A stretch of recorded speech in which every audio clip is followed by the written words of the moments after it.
Hi friends, வீடெல்லாம் வந்து deep clean பண்ணேன்.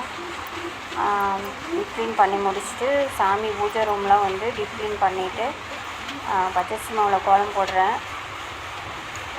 இப்போ கோலம் போட்டுட்ருக்கேன். 3 நாளாக சரியான வேலை, அதனால் வந்து க்ளீன் பண்ணி முடிச்சு 2-3 நாள் ஆயிடுச்சு. பூஜை ரூம் சுத்தம் பண்ண டைமே இல்லை.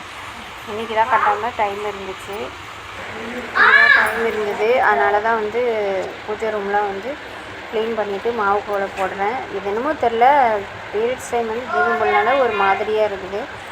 அந்த 5 நாள் தீபம் போடாதனால அதெல்லாம் முடிச்சுட்டு டீப் க்ளீன் பண்ணிவிட்டு பச்சரிசி மாவு கோலம் போட்டு வாசலுக்கு வந்து மஞ்சள் குங்குமம் வச்சுட்டு நிலவு காலுக்கு ஃபுல்லாக நல்லா நீட்டாக க்ளீன் பண்ணிவிட்டு மஞ்சள் குங்குமம் வச்சுட்டு கோலம் போட்டு விட்டேன். இப்போ தான் வந்து வீடே பார்க்குறதுக்கு மங்களகரமாக இருக்குது. இந்த மாதிரி நீங்கள் பண்ணிகிட்டே இருந்தோம்னா பாசிட்டிவ் வைப் நமக்கு வந்து ரொம்ப நிறைவாக இருக்கும்.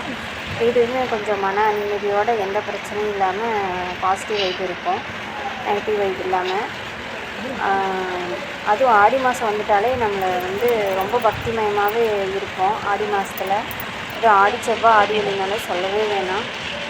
முன்னாடி வேப்பந்தலை மாதலை எல்லாமே கட்டினீங்க அப்படின்னாலே உங்களுக்கு வந்து பாசிட்டிவ் வைப் இருக்கும்.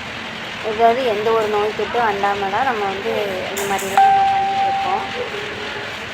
எப்போவுமே வந்து பச்சரிசி மாவில் கோலம் போட்டோம் அப்படின்னா ஒரு ஜீவராசிங்களுக்கு வந்து ஒரு தின்பண்டம் கொடுத்த மாதிரி இருக்கும். சாதா கோலம் போடுறத விட பச்சரிசி மாவில் கோலம் போட்டோம் அப்படின்னா ஜீவராசிகளுக்கு வந்து தின்பண்டம் கொடுத்த மாதிரி இருக்கும்.